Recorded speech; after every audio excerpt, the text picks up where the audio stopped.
Hi everyone, మీ భారతీయ అలంకారి. ఇవి Nellore silk saris అండి. దీన్ని చెన్నూరు సిల్క్ కూడా అంటారు.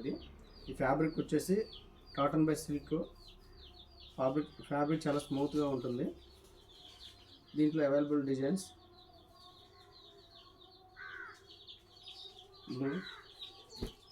ఈ డిజైన్ చూడండి, చాలా బాగుంది, యూనిక్గా ఉంది ఈ డిజైన్. దాంట్లో ఇంకొక design, each and every design కూడా చాలా బాగుంటాయి. భారతీయ అలంకారీలో నెంబర్ ఆఫ్ డిజైన్స్ ఉంటాయి. Yellow, Pichwai prints, blue, ఇలా చాలా డిజైన్స్ ఉంటాయండి భారతీయ అలంకారీలో. కావాల్సిన వాళ్ళ కింద మా నెంబర్ ఉంటుంది, వాట్సాప్లో హాయ్ పెట్టండి, వెంటనే రిప్లై ఇస్తాము. అలాగే మేము హోల్సేల్కి ఇస్తాము, రిటైల్కి ఇస్తాము, రీసేలర్ కూడా ఇస్తాము. కావాల్సిన వాళ్ళు మా నెంబర్కి హాయ్ని టైప్ చేసి పెట్టండి. మీకు ఏ ఐటెం కావాలో చెప్పండి, వెంటనే మీకు రెస్పాండ్ అవుతుంది. మీ భారతీయ అలంకారి.